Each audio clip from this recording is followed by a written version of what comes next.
But I don't live that far, so. Right. Yeah, exactly. Are we, Yep, we're ready to go. okay, well, it's 7 PM, and let's call this meeting of the Planning and Zoning Commission to order. Let us begin, I guess, with announcements. Brian? Sorry, didn't mean to catch you off guard. No, it's okay. The one announcement I have is that we discussed, or we heard from the Trails Working Group at the last commissioners meeting, and we discussed the plan. No motions were made. I think we're gonna take it back up probably in our next meeting. That right now, so we're gonna have that on our agenda. Yep. Sorry, I was just testing something. Yes, that's correct. And we're getting ready. We've been distributed our budget packets to start our budget work for the year. So the fun begins. Niles, am I missing anything? No, I think that's most of it. As we said, we're getting into budget season. I think at this point, we don't have anything yet planned for next month's planning commission. So at this point, we'll go from there. Any staff announcements? Not at this time. Sounds good. All right. No citizen comments? No. All right, everyone get a chance to look over the minutes from our February 12th meeting.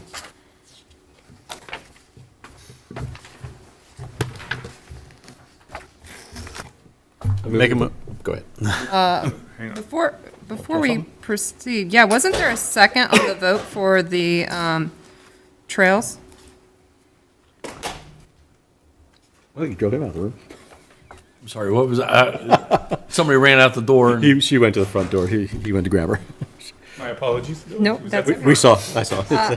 No, under item 5.1, Yeah. was there a second? Oh, yes, there was. I didn't have a chance to look it up, but it just says Commissioner Radigan moved.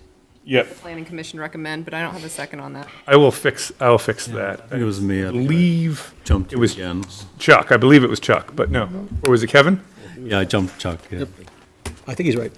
Can I make a motion to approve it with revisions or no? Yeah, you can do that. Okay, I make a motion to approve the minutes from February 12th. February 12th with the revision Lexi noted. Second. Can I make another revision? Sure. Sorry. No problem. Under old business, can we not use nope? Nope, none. Yep. Nope. I mean, it means the same thing. It does.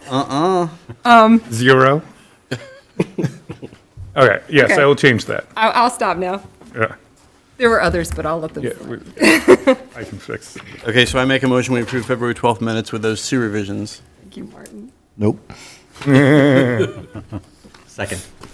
All in favor? Aye. Hey. All right. I abstained. Yes. I saw that. All right. Four yes, 0 no's, 1 abstain. All right, so we'll begin with new business then. Moving on to special exception 002-25 to allow a home occupation special use. I believe we have Ms. You come to the, yeah. Maria Hussein. Did I say that correct? All right. Okay. So the applicant, Maria Hussein, is requesting a special exception to allow her to have a home-based pediatric practice at her residence, 17001 Bennett Way. Under the code, this would be considered a home occupation special use and therefore require a special exception. The code defines a special home occupation special use as being more intensive. Basically, what that means is you have to have somebody, either deliveries or people coming to the house, versus an incidental use is one where, like a home-based office, right, where you just do the work and doesn't require visitors. What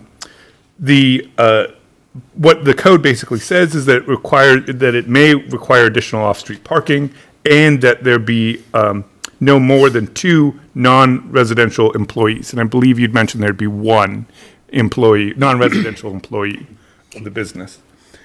The applicant's proposed use has only 1 non-residential employee. The applicant will limit the number of appointments to 1 every half an hour, or no more than 2 appointments every hour, and will provide parking on the driveway to accommodate patient parking. Further, this type of use will have a limited impact on the neighbors and the health and safety of the neighborhood, which is another consideration. Another thing that they talk about in the code is how many uses there are in town. There's obviously another doctor's facility in town, but that is not purely a pediatric facility. So this is not an overabundance of use. And so those are sort of the main criteria. And I don't know if you had anything you wanted to add. Yeah, so I was thinking that I'm a pediatrician, and then the pools will have so many families with the young kids. They have to drive at least 30 to 40 minutes to take their kids somewhere, and the family, as I heard, has not been accepting new patients for a while.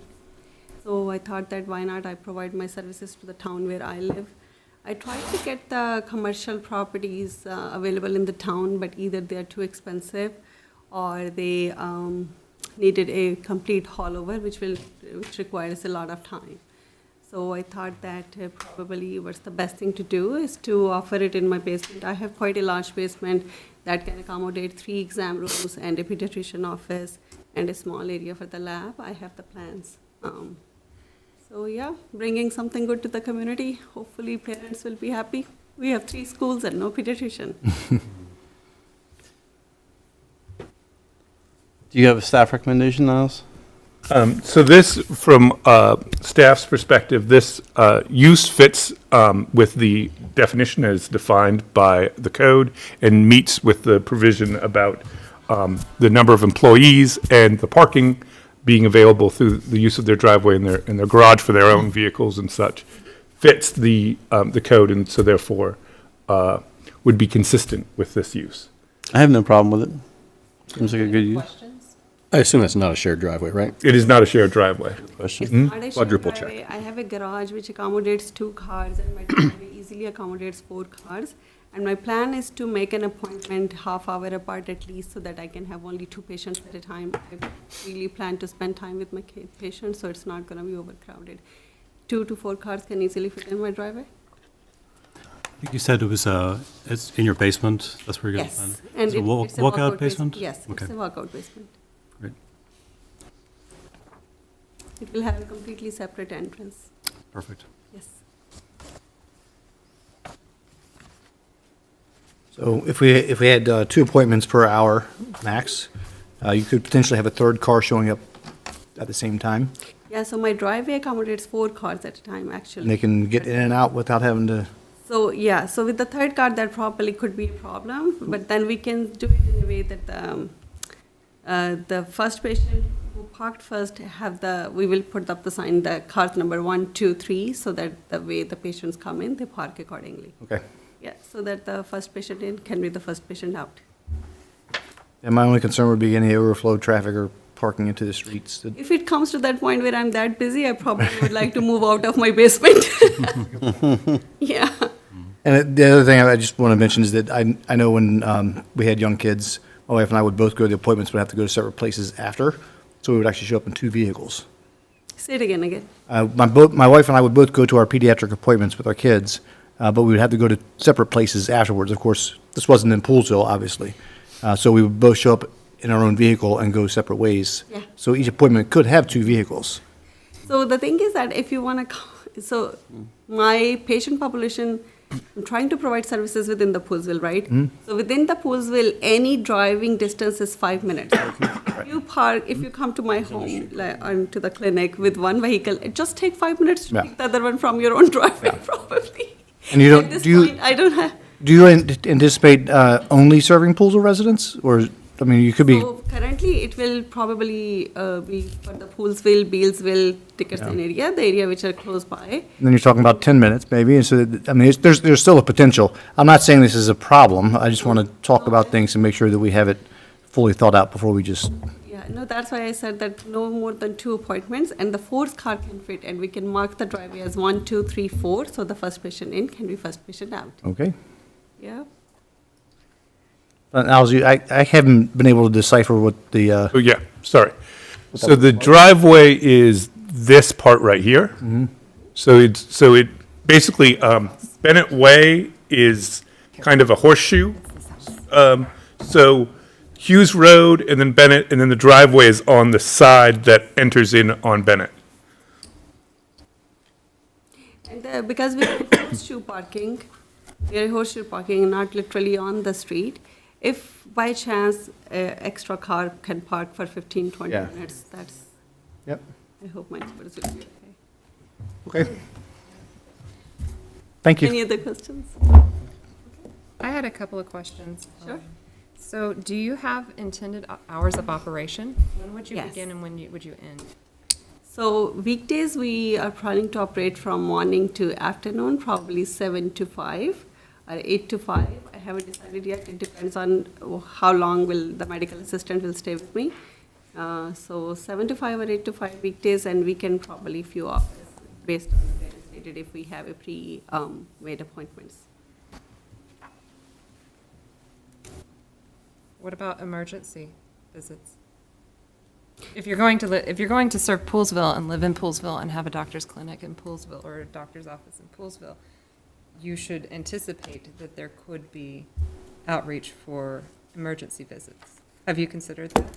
So I'm basically a pediatric ER provider, and the scope of the patients for the clinic are the regular sick visits, which I can easily accommodate.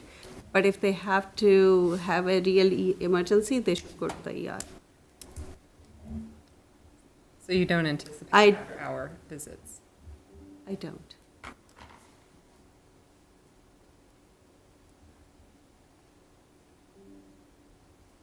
Unless it depends on someday, if I have extended hours, let's say one day a week I offer until 7 p.m. or something, then I can see patients that day, but we may start late that day. So it depends. Are there? But then there are no emergency visits. So there are hours of operations. I want to check. I think it would be appropriate to establish what the hour of operations are and what the restrictions are on those prior to approval of anything. Trying to remember off the top of my head. Don't ask me. Yeah. Yes, we can do that. We've done We it before. can do that, and we have done it before, but I was trying to remember As the, part of your recommendations, you Yeah. can go ahead and set Yes. the Yes. hours. But if you would like to put a restriction on the hours, it may restrict the patients, not me per se. Because I'm in my home, but if there's some patient, let's say a parent wants to come, they are late from office, they want to come 7 p.m., kids are sick, and out of the goodness of my heart, if I want to accommodate, but I can't because the operations of hours are limited, then what? I mean, I understand where you're coming from, and my intent is not to restrict access, but my intent is to protect the neighbors' use of their homes as a residential, zoned and operational property. Yeah. And so using it as a special exemption does not, go against their right to have a residential neighborhood. No, of course. So my suggestion that maybe we consider hours of operation is within the vein of protecting them, not restricting you. Well, it's gonna be okay for me, trust me. It's not gonna affect me as much as it's gonna affect the population I'm trying to serve, so, sure. Or you can put a clause with that occasionally maybe, and if it's in dire need of, then I can extend the hours, and if not, I probably wouldn't do it on every day basis, Yeah. something like that. You establish it. yeah. So basically, in this process, with any special exception, you make a recommendation, assuming you're going to give an approval for this, that the operations would be from X time to X time. Okay? And whatever days that you designate. That way, you're protecting the citizens, and you're also putting boundaries in for operation. Although it's your house, we realize that, but they still have. Oh, no, I, as I'm saying, I don't have trouble with the hours of operations, because if my hours of operations are usually like, I'm not gonna work more than 8 to 9 hours per day, right? That's my plan. I have I need time for my family too. You're But not out in of the engineering. Exactly. So out of the That's goodness of my delightful. heart, if a patient say, let's say a dad says, okay, my little one is sick, and instead of driving 40 minutes, 50 minutes, can I bring to your home? And I say, you know what, I don't have the hours of operation at this time, so hey, drive away. I don't want to do that. That's the only thing. But hey, it's up to you guys. I'm not sure how disruptive it is, like, for a family or a parent to roll in with a kid that's sick and just to park and go in. One, probably not an issue. 4 in a night, it goes until 11, 12 o'clock at Well, night. yeah, for sure. Right, but so if we're not setting some boundaries. Oh, yeah, I agree we need boundaries. Yeah. So what's reasonable? And even in the after hours, I will not have other patients, so my driveway will be completely empty at that time. Do you guys want to open up the discussion about hours? Yeah, I think 8 to 5? appropriate to open up.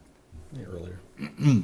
I think I think we go later than 5. I think later than 5 is appropriate. 7? And earlier than 8, I think, is appropriate. I'll just put this out, and then I'll let you all Yeah. discuss more. But I think there's a real need in the community to I be agree. seen before school.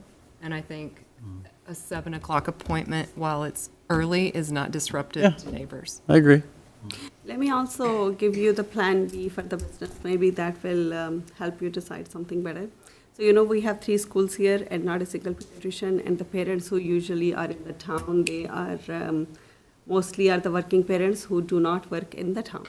They usually work outside the town, and if their kid is sick, they have to leave the work, come to the town, pick up the kid, take to the driver, doctor's office, bring back, lose their whole day, right?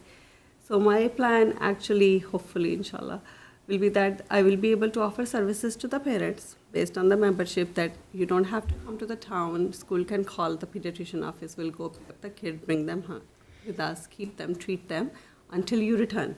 And that parent can return 6 o'clock or 7 o'clock, then what? But I'm sorry, if the parent has to come before 6 or 7 o'clock? That's what I'm saying, like, we have the limit of the time, that 6 o'clock is your pickup time. That's usually when the parents usually at 5, come pick up at 6. But just in case, like if the parent is later, then the restriction of the hours will restrict that thing. Yeah. Just saying it. I think it's a incredible service you want to offer to be able to pick up a It's kid from innovative school. service, it's new, nobody has done that. I think the town really has a need for the parents and the kids. I think that itself is alleviating a parent from having to take an entire day. Exactly. Parents are still responsible for the kids. So maybe you've helped a situation where they can't work, where they don't have to miss an entire day of work, or maybe they have to leave an hour early to pick up their kid. I don't think that's a major inconvenience, considering the fact that none of your neighbors anticipated having a doctor's office next door. So I think there's got to be a balance. I think you can still accomplish what you want. I think the proposed 7 o'clock still accomplishes the ability for somebody to get off of work at a reasonable time to come get their kid. I will. So are you saying, like, you're thinking 7 o'clock in the evening as well? Yeah. What about weekends? I have no trouble with those hours on the weekends. Do you have any, would you be doing anything on the weekends at all? For now, I will only see the patients who have real emergency on the weekend, like they're really, really sick and something is going on, then I will. Otherwise, I'm not anticipating to see patients or planning to see patients over the weekend. I work as an ER provider, I would like to continue working there. You don't like the idea of weekends? I just want to have it very clear what the hour restrictions and day restrictions are. So if it's just going to be Mondays through Friday, I'm fine. If it's going to be weekends, we need to specify that as well, I feel. Can I suggest something?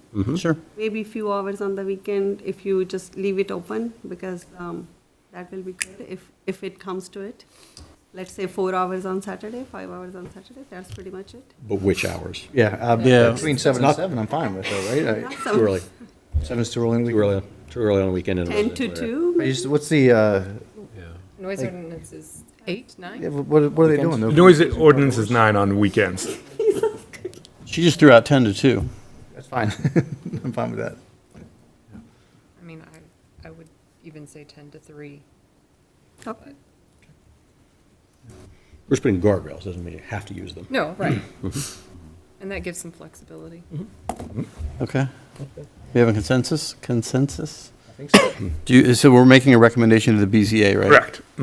Okay, so I make a motion that we recommend to the BZA to approve special exemption 00-25 to allow a home occupation special use with the stipulation that the hours Monday through Friday are 7 to 7 and weekends are 10 to 3. Did I get that right? Does that work for you?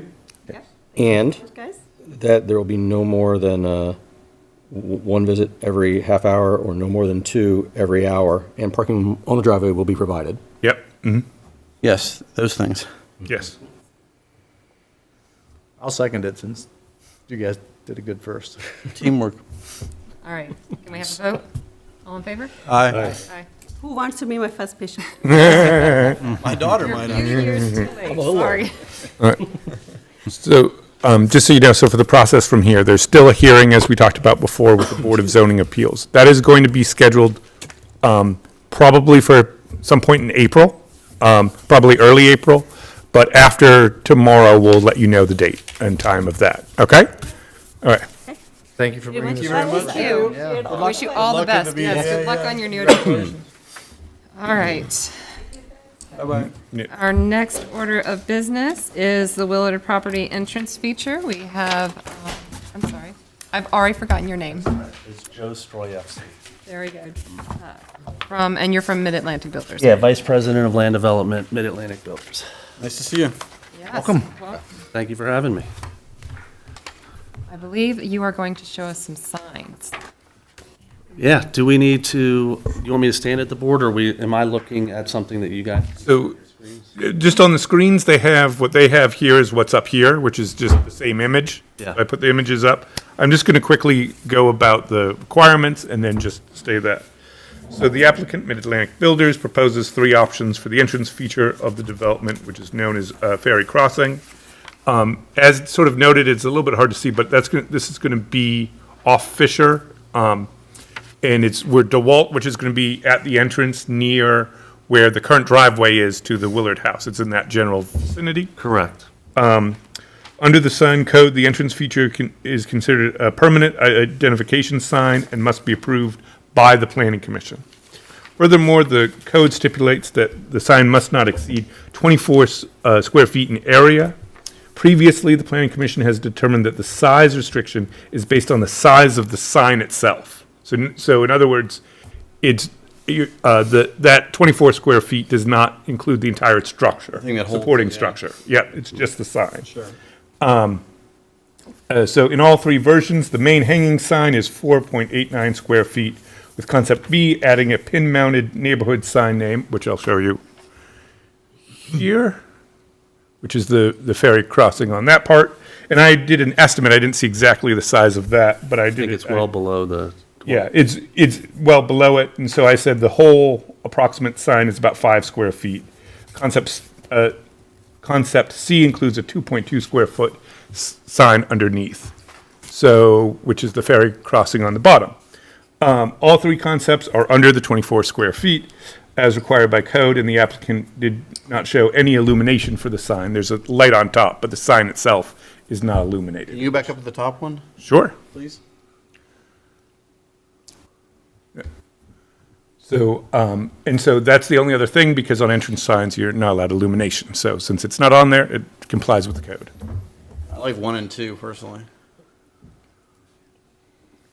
Yeah. I assume that column's basically the same height and dimensions as the ones in the neighborhood right behind it. It looks like it is. It's very similar from what I could tell. It's an 8 foot high by 5 foot, and when I went out and looked at the ones at Tama, they were of a similar size. I didn't measure them, I but thought, just from driving by them every now and then, I thought they were similar.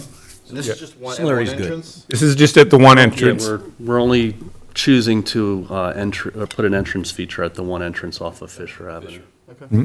I personally like this one here, because I do too. that sign is going to get ripped down now and then by rambunctious youngsters, but so I still like having the ferry crossing on the actual pillar. As a separate item that you should be aware of is in the PIA, that the town only has to maintain, after developer leaves, it only has to stay in place for 10 years. Yep. If whoever the parks department is at that point, if Preston decides he's really grumpy and decides to take it out, he can. Yep. That's gonna be, that's As I remember from past experience. Yes. It's gonna be real stone, not like a. Yes. It'll be natural stone. I really like that one, so. Yeah. And we do plan on carrying that white picket fence detail across the street on the other side of the entrance road, down along Fisher Avenue to front the homes that will front onto Fisher Avenue.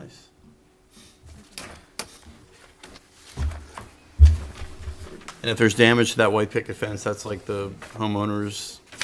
Well, they have a homeowners. We will have a homeowners association associated with the community. they'll take care of all that. So entrance feature, fencing of this type, the stormwater management facilities will be maintained by the homeowners association. Great. Any questions? What is the sign going to be made out of? Like the actual physical sign? We can make it out of various different materials. My suggestion would be some type of metal material instead of wood. It will last longer, it'll hold up better, and we can paint it to the color scheme that we have on there. And the cantilevered arm will probably, that would also be metal as well.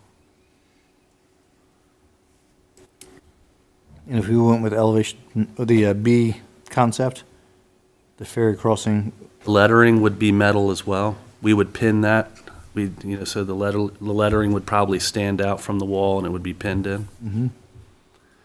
And if we really wanted to get fancy, but it sounds like you guys don't like lighting on your entrance features, we could probably backlight that. Okay. No, thank you. You don't want to go there. Don't go there. Responsible for changing the light bulb on Whole top. can. That would be, I think, that might, They're maintaining the picket fence and they're maintaining the. Yeah, that would be structure for HOA. 10. years, yeah, then it would be theirs for the light as well. Yeah, we tried to keep it simple in line with what you currently have in the town. Space is limited, so we didn't have a lot of options really. Yeah. Does everyone have a strong preference for either yes or no on any of these? On what? Do you have a strong preference on ones that you do like very much or do not like very much? I don't like as much the third one. I'm with Chuck, I like the second one, I think the most, and the first one a little bit less, but like, it's okay. That's my opinion. The E, just make sure you spell Poolesville correctly on there. It's got two E's. Is it incorrect? It is. Yep. I'm gonna kill that Even one. read- There's an E missing, it's okay. oh yeah, missing the first E, okay. I told them about that. So many times. I mean, it's spelled right underneath. Yeah. Just not on that, actually. We'll All right. we'll make sure that it's right on the sign. Do we need a motion for this? Yes, you do. I do want to make a comment that's not shown on there, is that we do like to brand our community, so I would propose putting in a small precast stone in the column that will have the Mid-Atlantic Builders logo in it. So it'll be like a stone. It will be a stone Like a plaque. in the column that will have an etching of our very simple Not logo. highlighted. No. No, it'll just Much be. like you see it in bricks, right? How big? Makers. Probably maybe a little bit bigger than a piece of paper. It's not going to be very large, but it would be somewhere low and to the side on the bottom base of it.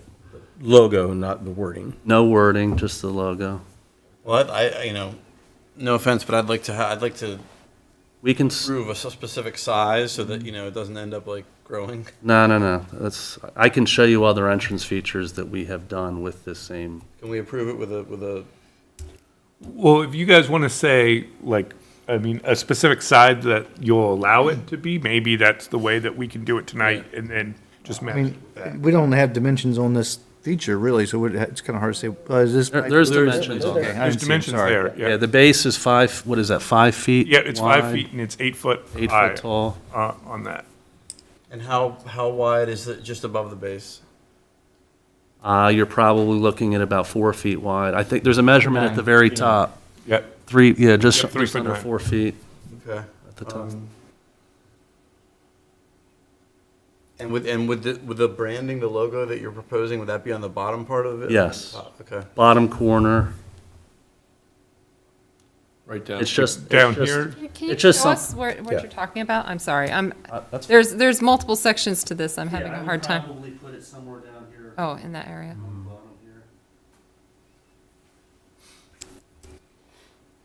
How big?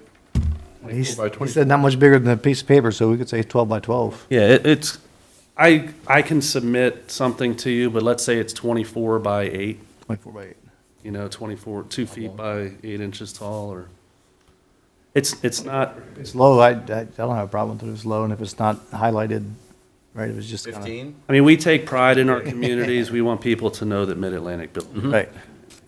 Well, 1.7 feet is approximately a third of the base. So if you're thinking about just in terms of how much real estate taking up, 24 is almost 50% of the base. Right. Yeah, that's huge. That's big. In relation, I think. I mean, I'd like to see like maybe a quarter. Is that unreasonable to you? A quarter, Of the 5 foot? 16 by 8? Yeah, something like 15 by 8.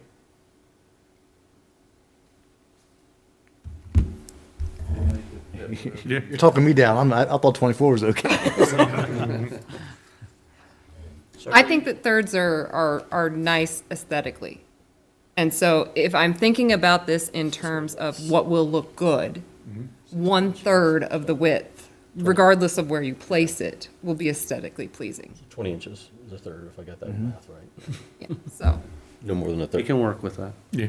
no more than 20 inches. so linear feet, a good with third that. of the base.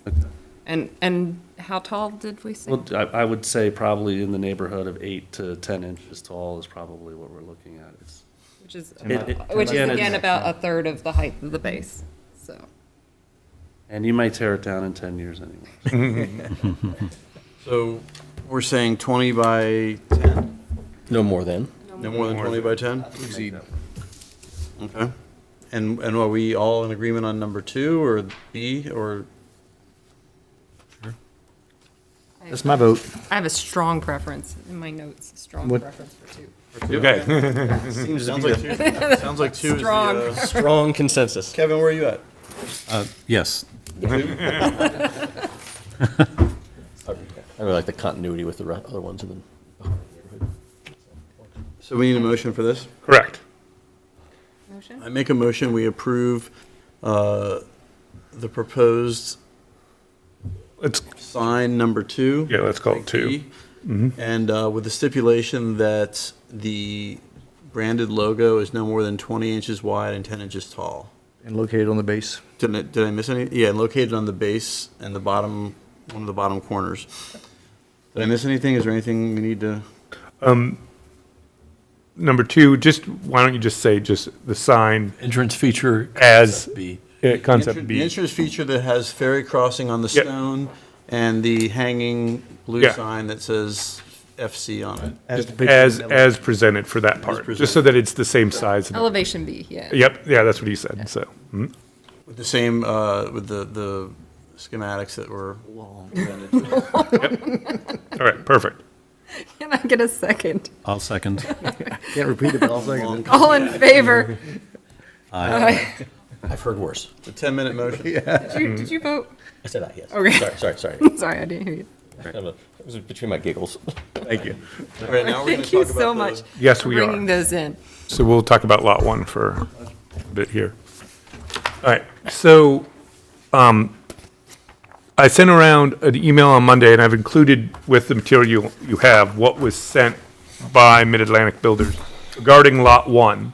And I'm going to start just by talking about, so what they had originally brought to us was a sort of technical question about the porch and the setbacks of the porch if they try to move where they have cited the, side of the house currently as being a little bit further forward. And that's where this started from. That was the initial request.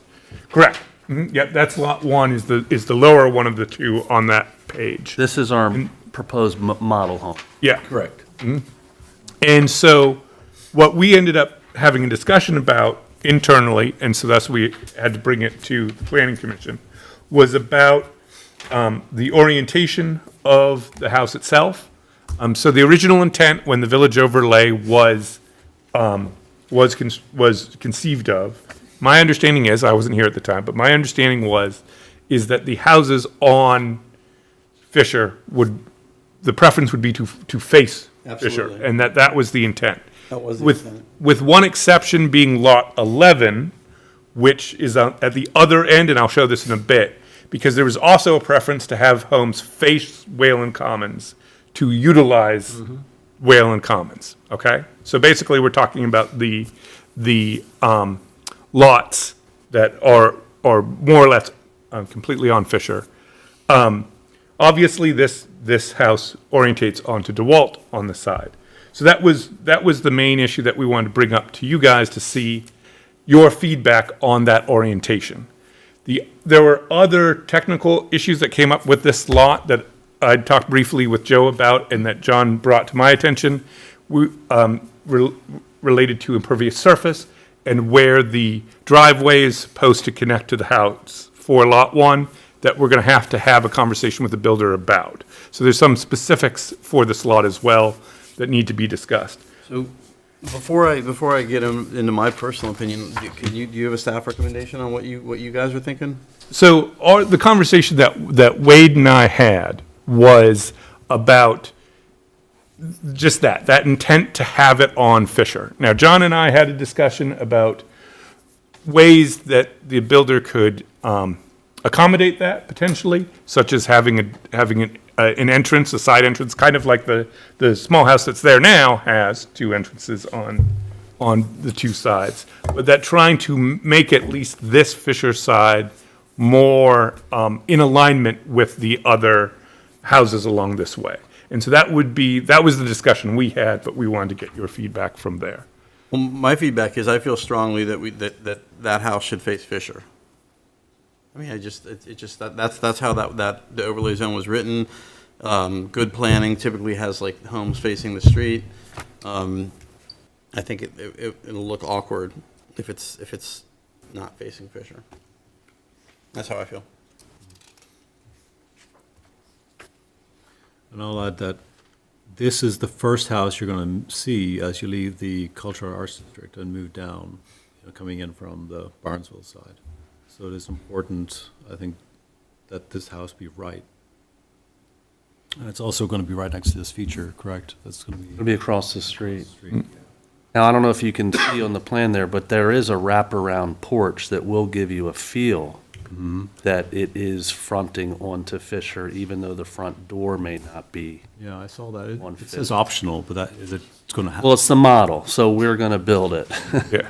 And This also, isn't a homeowner Yeah. selection, this is a builder selection, so we will do that, There you go. yeah. yeah, That's a Fisher. that's the Fisher Ave side, is this side. So I kind of agree. It doesn't, to me. And just to make you guys aware, the approved site plan shows the house sited this way. So what it shows, just so that we're aware, is it, just to show it here, and hang on just 1 second. Yeah, right there. Yeah, I'm just going to zoom in, just give me a second.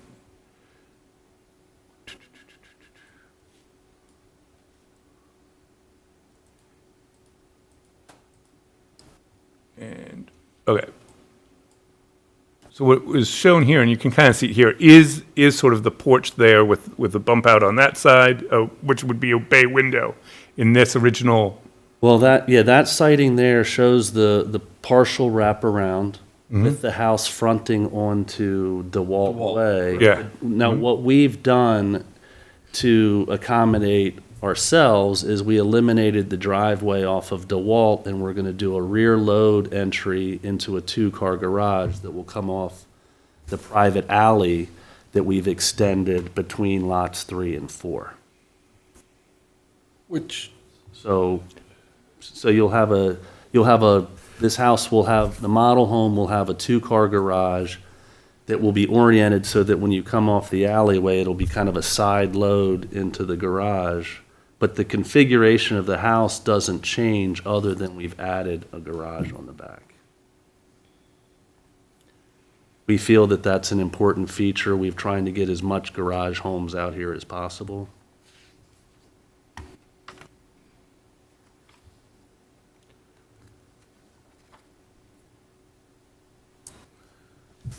I did a walk by today, and just to get a sense for how, where the Willard's existing home Yeah, so that if you, views in from. if you drive straight up through the circle in the driveway that's proposed there, that's the existing Willard house. Yeah. That's visible all the way from the street, there's nothing. Yes. And that's partially how this lot one is set back like it is. Yeah. The building restriction line sort of goes right here, and that is to preserve the View shed. view from the old Willard house as well. That's good.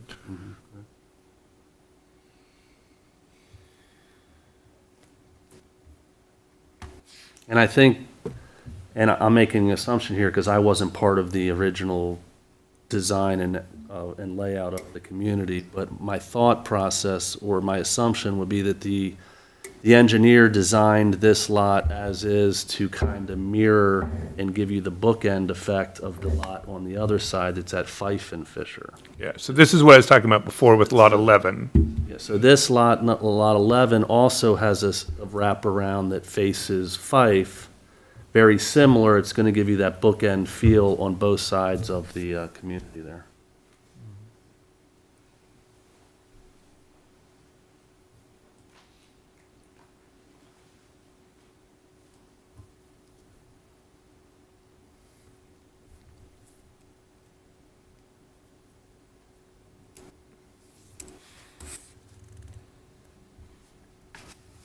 I still feel like it should face Fisher personally.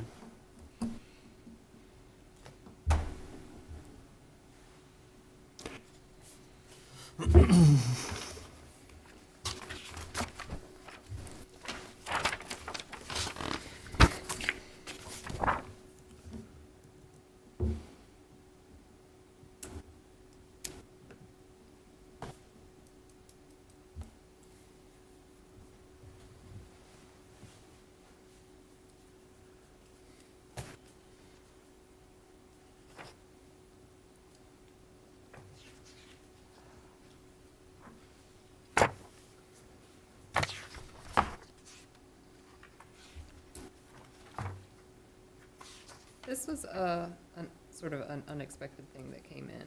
So it was not something that had been contemplated. This particular issue, I don't think we had contemplated as much until we actually saw the elevations, which played into part of this, of trying to visualize what it would look like on Fisher. The silence from the group makes me think that maybe, and correct me if I'm wrong, we would like some more time to sort of think about this and come back to it. I know, I heard discussion earlier that there were some other issues that you guys were. Correct.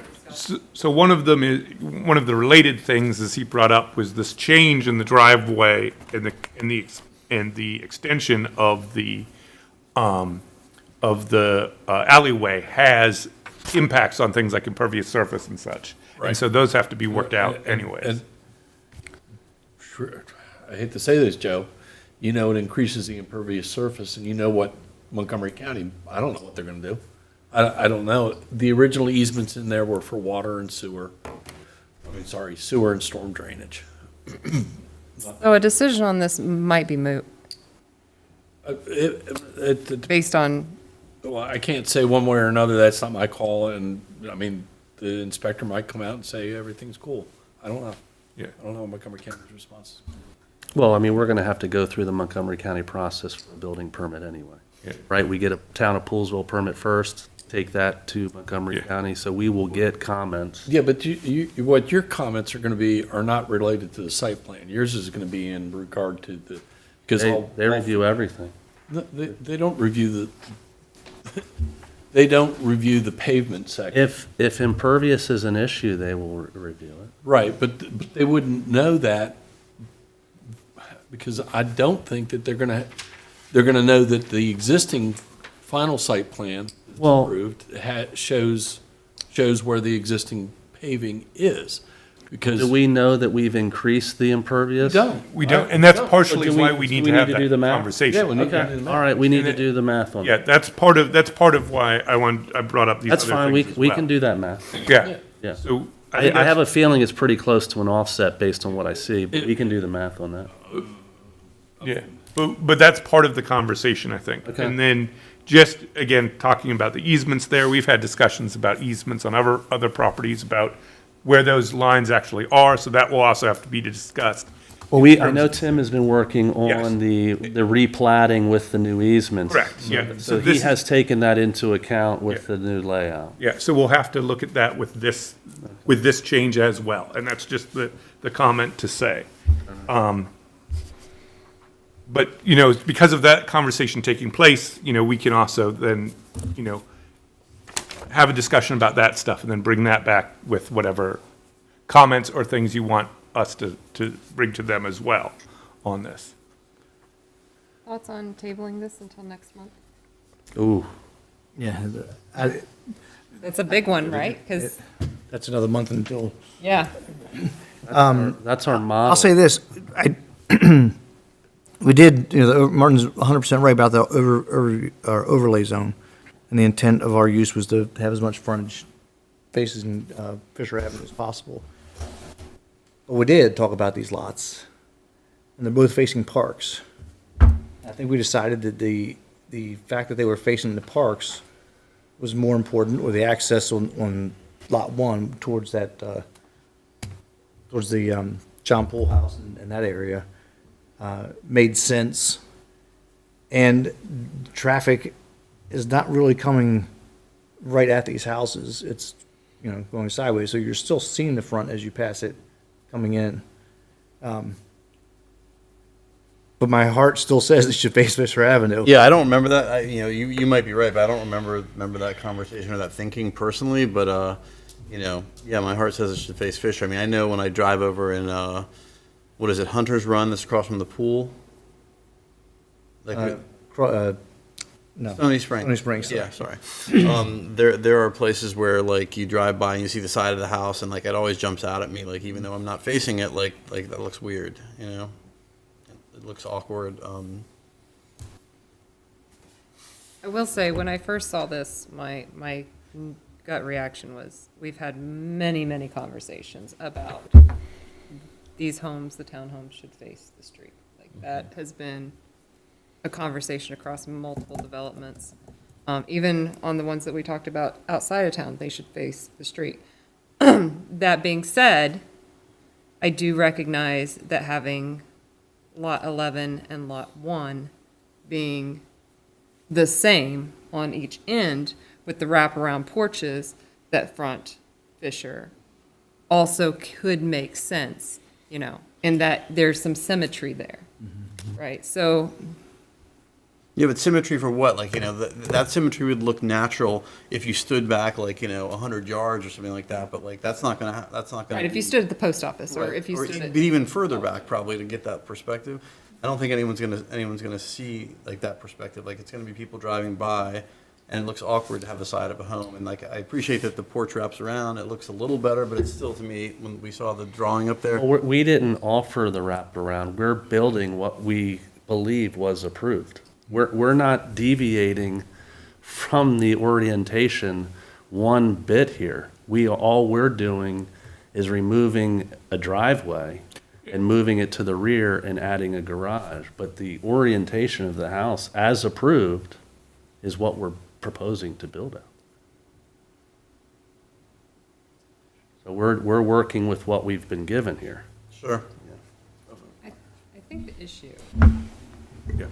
is that this is the garage. Right. And in our minds, the garage is hidden on the other side here. Well, That's what's shown in the, what's shown on that plan there is a no garage. That house doesn't have a garage. That's a side parking It's a carport. space in a carport or just a driveway. That is not a garage entrance there. So we are adding what we believe is value to that home with a two-car garage. That home would not market well without the garage. I see what we're doing. Okay.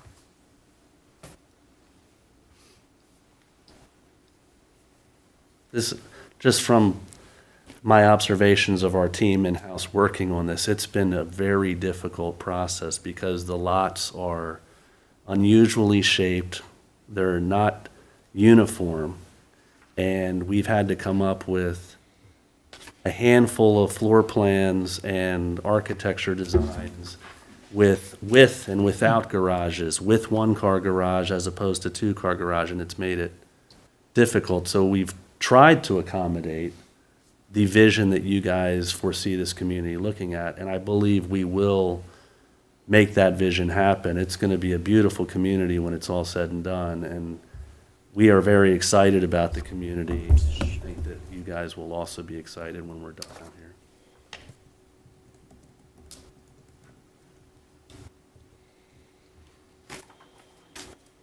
So I mean, so Niles, if the planning commission requests that they turn the orientation and have it face Fisher, do we even have the standing to do that, or is this like a moot point?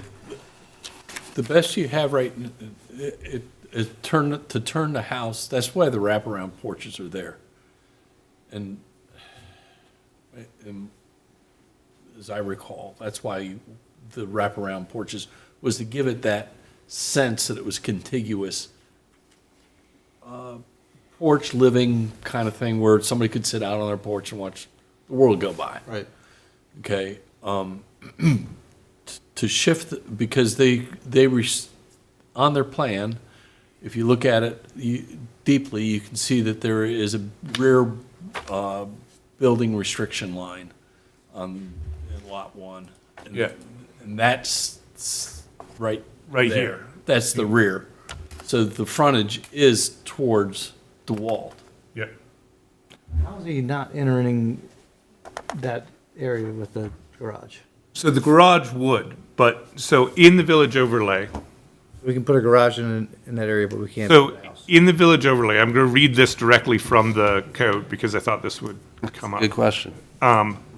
So in the overlay guidelines, it says, I just need to find the page here. It says this is in the development standards, it says, a minimum rear lot setback main building is 20 feet. Garage, and then it says in parentheses, attached or detached, 4 feet.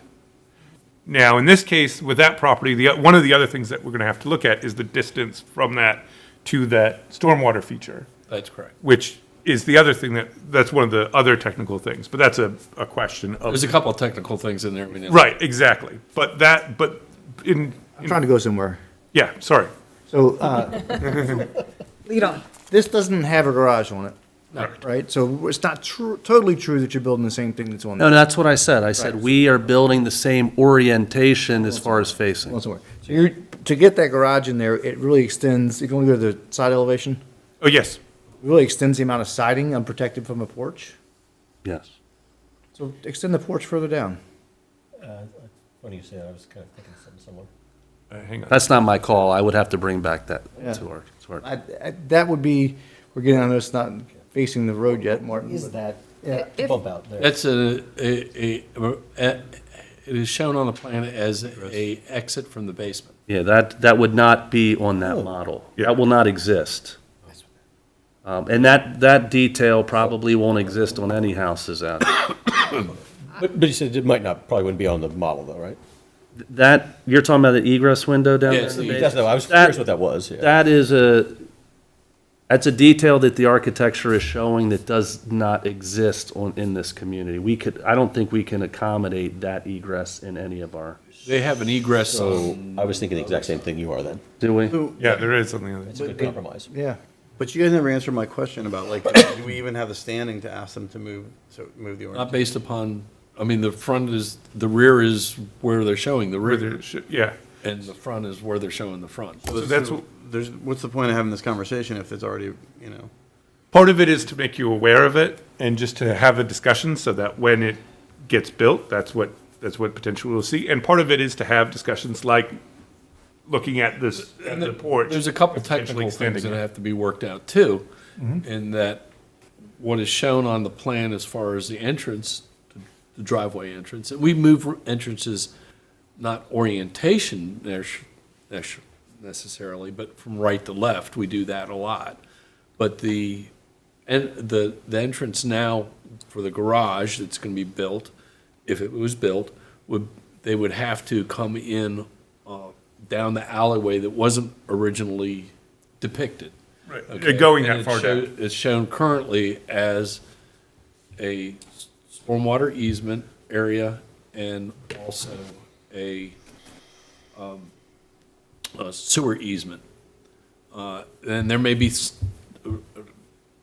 there's a bunch of technical things that would have to be assured that there wouldn't be any impact that would create another problem Yeah. somewhere. But looking at the design features, like as Brian pointed out, so things like the porch or looking at suggesting a door or something to make it more fit the idea of the front was part of getting your feedback on that so that we can go to them and talk to them about your feelings and how we're trying to accommodate it. Yeah, exactly. If you extend the porch, and if you could put a door in there somewhere, that would be Window. really. Yeah, paint a door on the side. Something to break up that great big chunk of siding. It's just very clearly the side of a house. I mean, porch or It is. not, it's very clear that like, there's no windows in the top part except for the one little small one. Excuse me. But again, like I'm arguing apparently for nothing because the town can't ask you to rotate it anyway. So I think it was the previous planning commission president that made this error. Never. bunch of morons. Maybe two ago. All right. I don't think it was an error. I do remember the conversations, and I do think that we thought with this, with the wraparound porch, that we could achieve a similar look. I think you're right. I vaguely remember us being like, oh, that house would face. All right, well, we don't need to waste any more time on it. If we can't do it, we can't do it, right? But we can get something closer to what we like, right? And extend the porch, because Request. he's not here to ask for our approval to build that house. He's here just saying that he wanted to move the garage.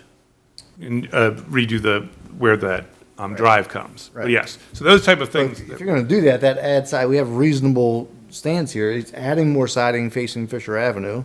And so we therefore, if we're gonna put a garage on this, we would wanna increase the length of the porch to accommodate for such a large swath of siding facing Fisher Avenue. I think that's I a think nice because- compromise. And they're related. I think it's fair. Column Yeah, and porch further back. one more column. Breaks that up. Take it to the end of the house where the garage begins. And it's a feature house anyway. It is. And put a door in if you want. Or window. I have a feeling that wall is accommodating Yeah. kitchen cabinets and an oven, so there wouldn't be any. Oh, a door into the garage there, is that? Instead of a window, I mean, a window is going to give you the same architectural detail as a door. Yeah. Unless If you, that's a kitchen, you could put a kitchen window in. Well, that's, You couldn't put a window on the second There floor, is- could you? Another window? again, I don't know what's upstairs on that. I'm assuming there is, So this is, that's the basement. This is the first floor. yeah. so the bed, Need to go to the second floor. second floor, yeah, there you go. So how are we oriented here? So The master is, in the, Is it oriented the it's same way? I think it is oriented the same way as how I, appears to be. Well, that shows 3 windows, so that doesn't match what's the side elevation then. yeah, so that's the other, Well, that could be on us if we just didn't send you the Didn't- right elevation. Yeah. Because it looks The right like side of the- that elevation is showing 3 windows, which means there would Right. be less siding. yeah.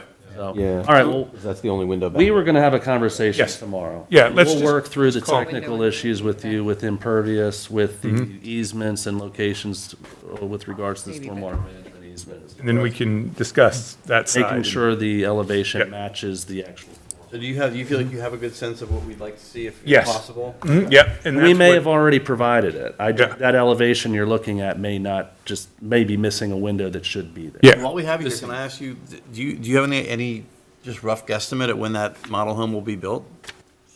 Depends on what we say tonight. Summer or fall or? When am I gonna get my permit? Well, that is based on what, We would on all like these to technical start the things. model in April. We want to start the model in April. If we start the model in April, we will have it done before the end of summer. And what about, do you know when the path is going to be built that goes through Wayland Commons to the John Pool House? We are required to have that in before the issuance of the 30th building permit, and it will probably be in before that. Do what? It will be in before that. Okay. Is there anything more needed from us? No, this is all good feedback, and we can address that I with them. I expect land development activity, which means water, sewer, storm drain, base paving, curb and gutter. I would say the entire site, all 63 lots will be base paved probably in September. So we'll have a fully accessible site with lots ready for house construction. And are you done blasting yet or no? We got a long way to go on the blasting. Basements, right? Right now, utilities, water, sewer, storm. But are you expecting that to blast some of those basements? Yes, there will be a handful of lots that will be blasted. Mine had to be blasted back in, I Yeah. got the pictures of it, and it was not budgeted originally, so Yeah, it's that expensive. explains a few things. Yep. Yeah, I knew that was gonna be, But I will say, you guys have fantastic dirt over here. It's great for building roads and, surprised it's not just, I think I know this, but all entrances are ground level, right? There's no like or anything. not that I'm aware of, no. Wouldn't be a good town for mobsters burying bodies, I'll tell you that. Yeah, 4 feet. You get 4 feet in the ground. I you're think, gonna be I rock. think maybe we should move on. Thank you so much All right, thank for you. joining us this Thank you for your evening. time. Not asking Appreciate your what Mark time. Would know about that. I might want to take that off the record. I heard nothing.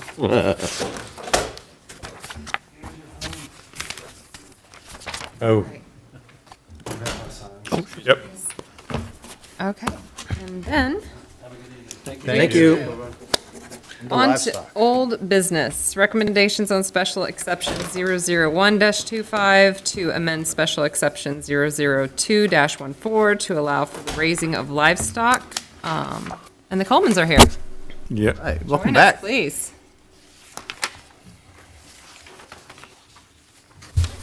All right, since we last saw you, I see that you've given us some more information. Do you want to discuss that? Or shall we start with Niles? You all want to discuss it? I know what I wrote, so if you all.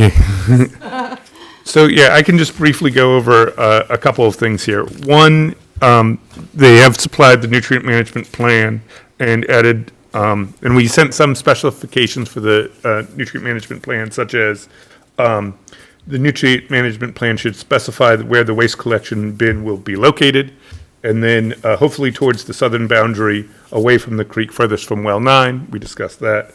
And then another nutrient management plan was to clarify that manure will be collected regularly, stored in a metal bin with a cover, and then disposed of off-site by a waste management company. And then another suggestion that was made is that this special exception not be transferred with the sale of the property. And then the other thing that was brought up by John, who, when he comes back in. Why for that one? Because we're gonna have a barn and everything set up, so obviously if we were to sell it, it would not be advantageous for us to have to remove. Right, so more or less, it's so that we can, at that time, a future owner would have to give their criteria for a special exception at that time. That's really, it allows us So to you don't- maintain yeah, control, that yeah. makes sense. And then the other thing, John had a conversation with the manager for Ag Services, Ag Service, Montgomery County. for Montgomery County, and they had put in the standard that is used by the county in their zoning and is the state recommendation, is the fenced-in area is about, you gave us the sizes 87,000 some square feet, comes out to about 1.99 acres.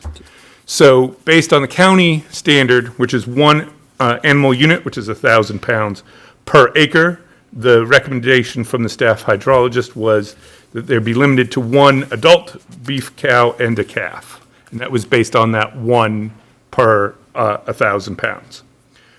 So as far as, so those are the recommendations based on the staff hydrologist's recommendation. And then, one other, I know there was a question about this. The water consumption for a cow is about 10 gallons a day in terms of water allocation. That's a small increase of anything, if anything, on what is currently allotted at the site. So it's not a significant change. All right, and that concludes my. And is your staff, the staff recommendation the same as Kathy Mims' recommendation? Correct. So our recommendation is that the conditions that were put in, that were recommended by Kathy is, it could be the conditions that you recommend to the BZA.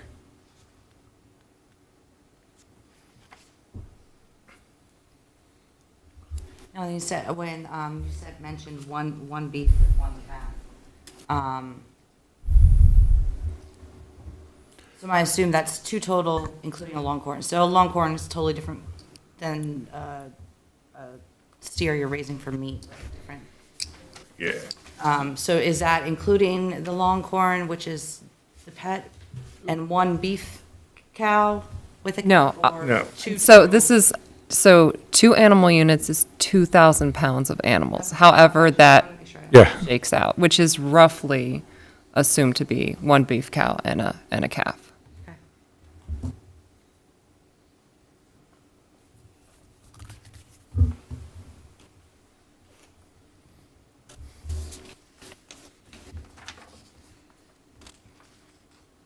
Did anyone have questions about the nutrient plan? Did you get a chance to review it? I had a few questions, but I wanted to reach out and see. Oh. All right. So there was the discussion of a dumpster. How big is an ag dumpster? Can we, like, about how much does it hold and how often do you suspect that it will be dumped? My question here is actually leading to odor control. What sort of, So I'm not sure, because with 2 cow, we aren't gonna need a huge one. I can get it dumped every 2 days if I need. I can get, so it's really, I need to know what you wanna see, because I can do it every day. I can put it in buckets and transfer it to another farm that just recycles it. So it really, we're not gonna need a huge one, and I don't know, because without knowing how many animals I could have, I didn't spend a whole lot of time researching. But, what the sizes they come in. yeah, I didn't see a odor control aspect to the nutrient plan, and I had anticipated seeing that. So I wondered, beyond the putting down lime every 6 months on the ground, which is part of your odor control. And I also was curious about your seeding. You anticipate that being feasible with assuming 2 cattle and 2 acres the first time it rains? There will be no bringing that ground back until Well, again, there. they're gonna be, they're not totally field feds. They will be feds. Their primary source of food is not gonna be, Oh, I'm not expecting none of their food coming from the seed. I'm expecting it to be dirt and mud in a matter of no time, so. part of it's gonna be, we also run, with only 2 animals with this space, it's gonna be easy for us to pen them and move them to be able to continually seed. We do own the landscaping company, so we constantly have seed, so if we see it turning to mud, our friends at the farmers, the sod farm, if it gets bad enough, this is right behind my house, so literally my back porch that I'm building, I've got, a couple 100 feet, my garden, the cows are gonna be able to walk right past my garden over to the side to the front of my house, so I'm gonna be doing all I can to control it, that's all I can promise. I've been on some properties that have 10 cows and only 3 acres, and it's nothing but a mud pit. But then I've been to other places where they have them on an acre and they're able to keep it nice. So it's all, I guess, the effort you're going to put in. That's the best answer I can give. It's my back house. It's my backyard. So I'm going to do the best I can to people, we did scope out where we could. We had more area we could fence in. We decided not to because it is wet ground. I think we're very good stewards of the land, and I think we proved that by building this property the way we did. We did not take full advantage of the area we could have cleared. We make sure we're planting back. We made sure there's better runoff than we're required to make sure all the properties are around us. So all I can say is, I'm not gonna be able to answer every question now to observe. Is there gonna be odor? Yeah, it's a cow. I mean, it's a cow. I can put out deodorizers if we want, but I'm just, there's some things I'm not gonna be able to control 100%. And if we have a monsoon, lots of rain, yeah, it's gonna get muddy. But all I can say is it's my home. We run a landscaping company. We're gonna be out there fixing the ground as best as possible, so. I'm not trying to make you feel defensive. I'm just asking these because I'm curious if you considered them. And also, I'm curious, I considered them, but I also considered, back in the summer, I remember there was farms, it was time for fertilizer. And in my mind, I was laughing because there was a long post on Facebook about this smell in Poolesville, okay? I, coming from around here, know exactly what that smell is, okay? It's chicken manure time.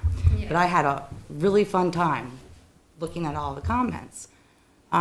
There's some of these things we expect, especially in the ag. yes, but we don't expect it in residential. And while I know that you have distance from your neighbors, I think it's a valid question to ask about the size of the container that's going to hold the waste.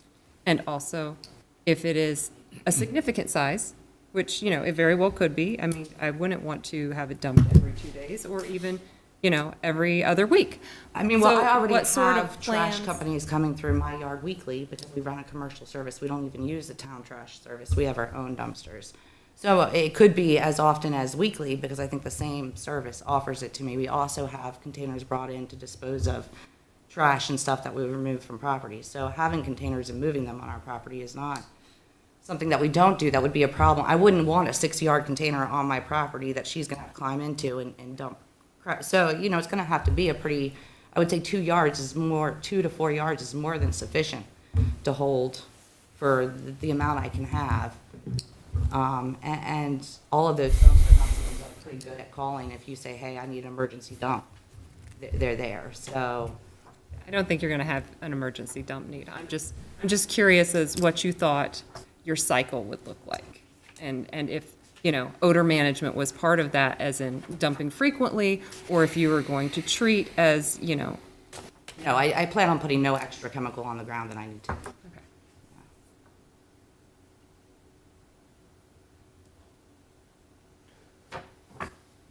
Those are all my only. Unless but no, I didn't plan, No, I don't want it to be too smelly either. Again, No, it's my you're- backyard, so. your testing of the soil and your putting lime is probably more than sufficient. In fact, you're probably overdoing it with every 6 months. But again, you're going to test, so you will. Although I don't know how that's enforceable. It's, it wouldn't be something that we necessarily consider as a town. Some of this becomes the animal husbandry stuff with the county, because we, as the town, are only, as I said last time, our stuff is talking about the number, its location within the well protection area, and having a nutrient management plan. So those are the things that we, as the town, look at. There are county requirements and so forth that you will, as we say with everything, you have to get your county permits and things like that. Anything that might apply. I'm not saying that there is necessarily a permit, but there's a regulation.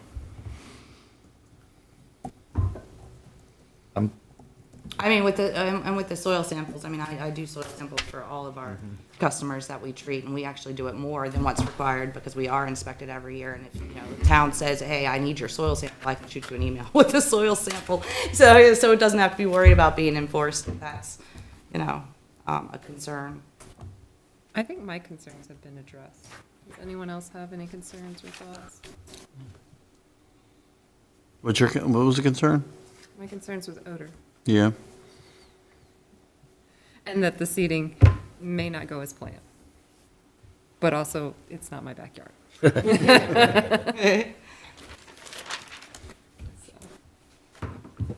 I called them today. Okay. Do we have a consensus on the number of animals or how we're going to define the animals? So I was just playing with the wording in recommendation 1 there. Just strike that wording after the comma. Just leave it as 1 animal unit per acre. And however that weight gets distributed to whatever they want in terms of animals, but I don't like saying it's just 1 adult calf and a cow. Just leave it at the 1 animal unit per acre. I have a question because when you were here last time and we were discussing that these are social creatures and there was a mention of possible goats. How does that tie into the? With this, it doesn't anymore. It's not going to be possible.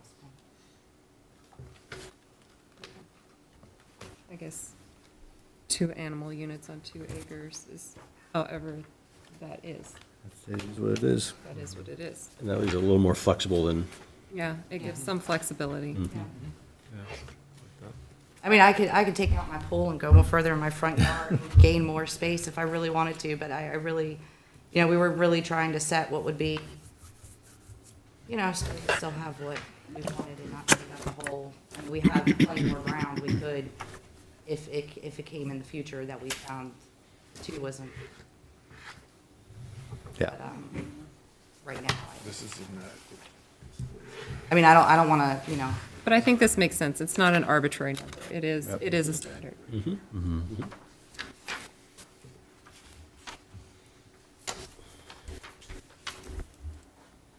I mean, the goal with the goat, right, was if we were, would be 3 is a perfect number, and only because then I can have, her longhorn becomes a pet.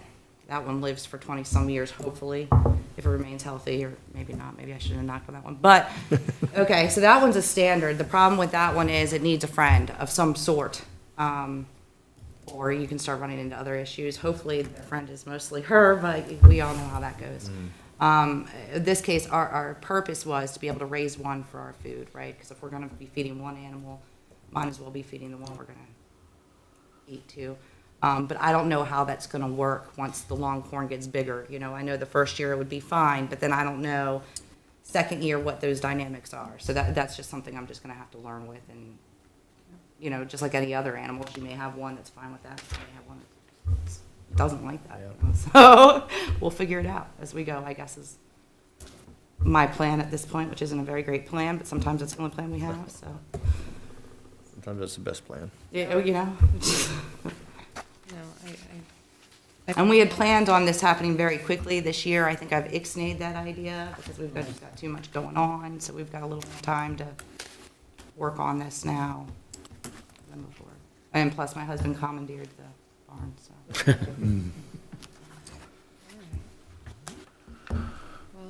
We will make a motion to recommend to the BZA to approve the special exception as written with the edit.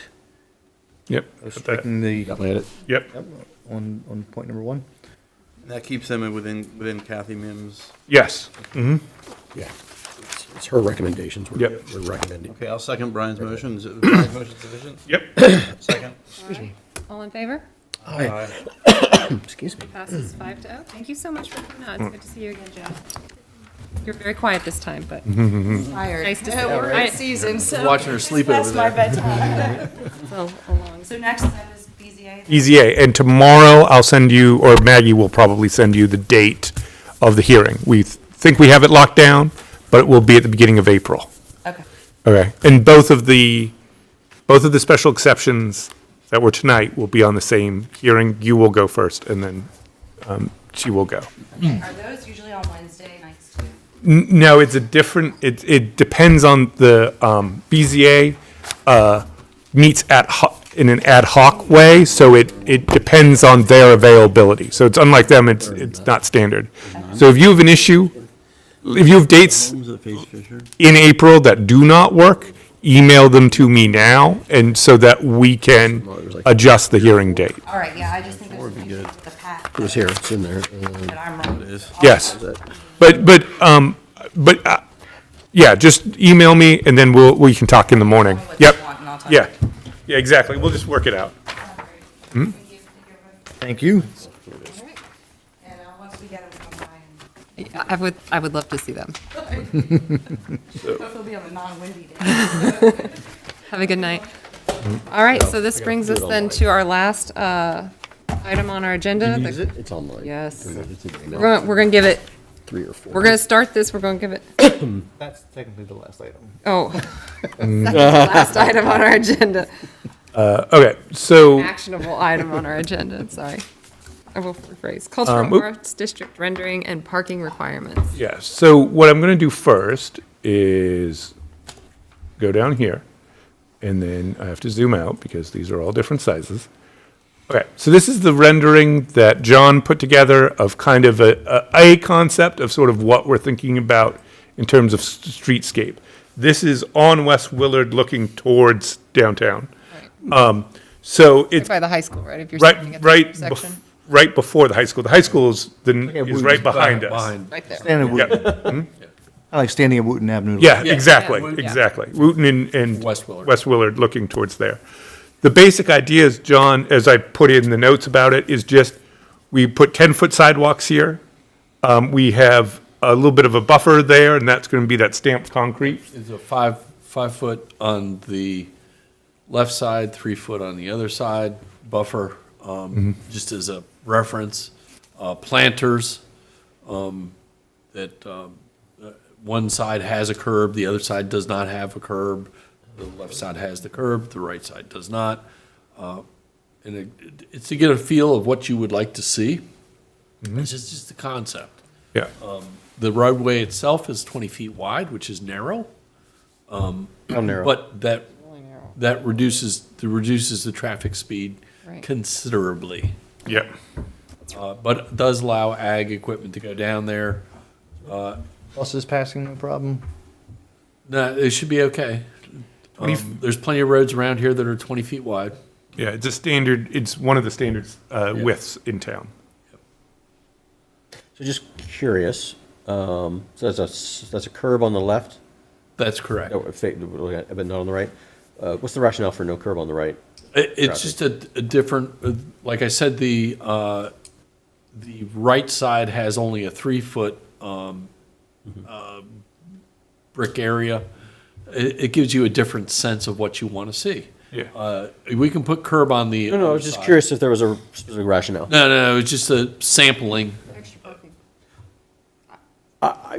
I'm kind of, especially if those planter thingies are removable. They're pretty heavy, so yes. They're concrete. Okay, but they're not. They're not fixed. Town staff is strong backs. With the planters, you're looking at smaller plant material. I'm sorry? The planters, you're looking at smaller plant material Right. versus The 5 feet trees, of stand, you have trees and that. right. I do like the trees more. I would say that if this were more downtown, I could go with planters. I don't think that's the right place for planters. I also like the idea that that is a thoroughfare for the high school students, and I wonder if even adding like a few benches along the way, they would get used. Sure, the biggest problem that you have, that we're in a process of getting the survey right now, is that there are, the lack of right-of-way is prescriptive easement down through there for the most part. So the town doesn't have the ability, without acquiring an easement, to go ahead and institute some of this. Yeah. It's going to be a long-range planning exercise. And we've had preliminary discussions about getting easements. We had to get easements on the other side to extend the existing sidewalk on West Willard, and that's already in place, and so there'd be a new sidewalk in April on the left side of the street, all the way up near the law office at the corner. So we've also, John has done some initial look at what easements we might need, and so we're furthering that process to get the easement. So that's already a part of the process that we are looking at. That'd be on the right side? That would be on the right side, yeah. So what do we currently have? Oh, So on the right side, you don't have very much of anything. The church, the old, where Riverworks is. We do have an ability there, we already have some there. And even on the left side, there is some, where you see the house on the left side, present time, that is prescriptive also. So there's limits on what we can do and what we can't do. The town did acquire some easements for walkways and such, but they were narrow when those were acquired. They were narrow and not full right-of-way lengths. And that's what this is based upon, is a full right-of-way length acquisition. So.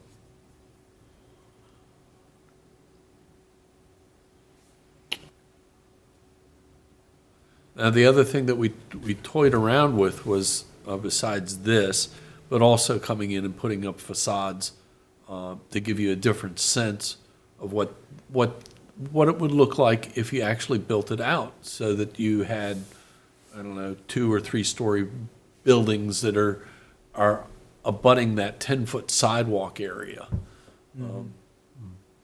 Both sides have a 10-foot sidewalk. What's the difference for drainage between the two? Well, drainage is a big problem that we're gonna have to address at some point. Because Poolesville's a great place and fantastic, but for stormwater, it's pretty bad because it's very, very flat. It is so flat. Yeah, so we already know that we're gonna have to, we've done some, what was it, last year we did all that Yep. stormwater, looking at this existing conditions and determine what materials are already in place that are undersized. So we do know that we will have to address stormwater at some point in any of these. Especially once you get to, for this stretch, once you get closer to Fisher. So that area, That's correct. just on the right side, Yep. near Fisher and West Willard. So that's something that we'll have to address no matter what, but. I was kind of curious what the difference would be between having drainage on a side that has curbing versus one that doesn't, because I imagine you'd have to do some grading. Oh, well, there's gonna be some grading that's gonna have to take place. There's also some stormwater devices that are gonna have to be instituted, inlets and things like that. Yeah. There probably is, what you see is that in the tree islands, those will probably be bioretention devices or that's why the greenery is around there, is those are, they serve 2 purposes. One is the trees, and then the second is to go ahead and develop a bioretention area for those areas. Okay.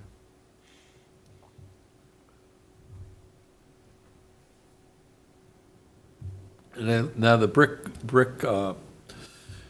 pavers, those can become impervious, can become pervious, so that we can allow some of the water to drain back down through there, and that may be another option that would have to be looked at. But a more comprehensive plan would have to be developed than we're just trying to get your feedback to get what you like, what you don't like, and where we think we want to go.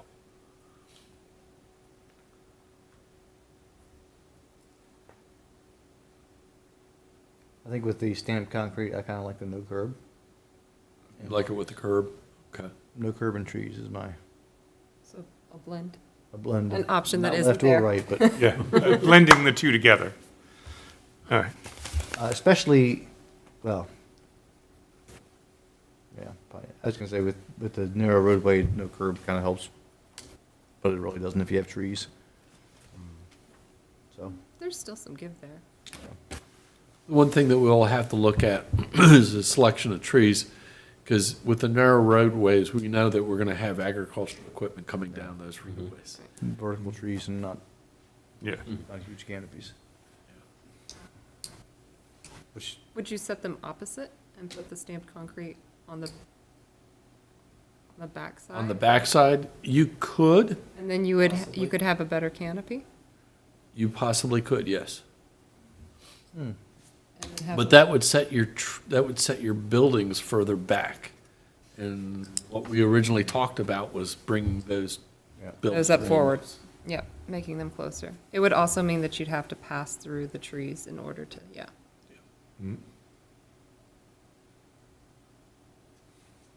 I need to think about it, because what I like and what is appropriate for that area might not be the same thing.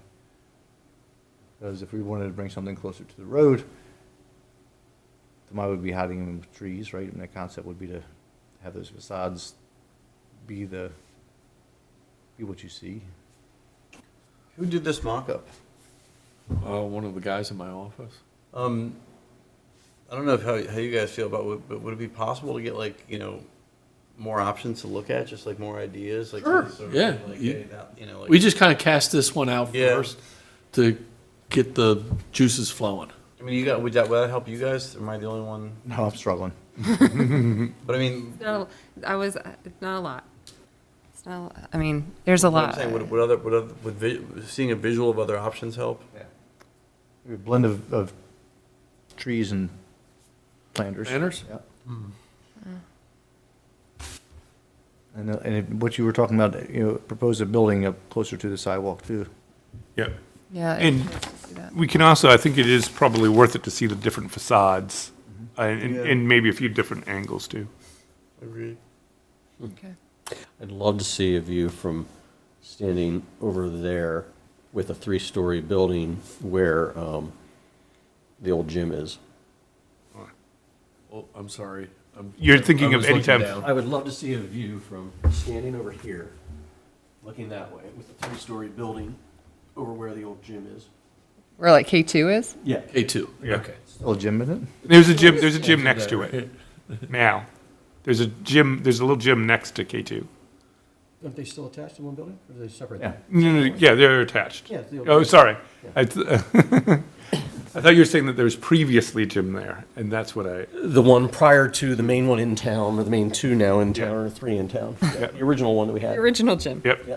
My apologies. The place where I really want to see a 3-story apartment building. Yes. Made that very clear over the years. Maybe even a 4. Okay. Really we're and see so what we're that would looking look for like. some more visuals here. Yeah. Okay. And I'll plug I like the no curb because it gives an escape for cyclists to get out of the way when the farm machinery is coming down the road. Because curb, you can't, you just have to stop. No curb. Okay. I like. That could I be a like the no curb for consideration. Other reasons, but yeah. Would you want no curb on both sides? I kind of actually like this contrast, but Okay. like Brian said, it may not work for every. Could we see one with curb too, just for argument's sake, curb on both sides? Just bring the guy in here and we'll have him. Start barking stuff at him. It'd be very interesting. So I Poor guy. have a question. It's 8:30, and we still have parking requirements. It's- Do we want to go down the parking requirement, or do we want to? Not in much detail. Well, Yeah, I don't want to get, I can't. and also longer. since No, that's okay. I think it would be a good opportunity for other commissioners who have yet to have the opportunity to put anything into the spreadsheet. So I'll share it around. I'll share it around again, but I just put it up on the screen. But I'd shared this previously. I mean, I glance over it and Yep. it looks good to me, like, I Yeah. don't know, I didn't see like. Did not save? Oh, man. What? I went through the whole thing, it All didn't that work. save. Just kidding. Don't give me a heart attack like that. So yeah, if everyone's okay with this, Yeah. we need a motion to move it to, No, it's especially since you said there's nothing on next meeting. correct. At this point, there's nothing on next meeting, so this is fine. Okay, so that's all good. So we'll talk about it next time, and then we can follow up from there, so. All right, so you need a motion to adjourn, is that where we're at? A second. You've been packing up, all right. Brian, all in favor? Aye. That was nice. All right, and it is 8:35.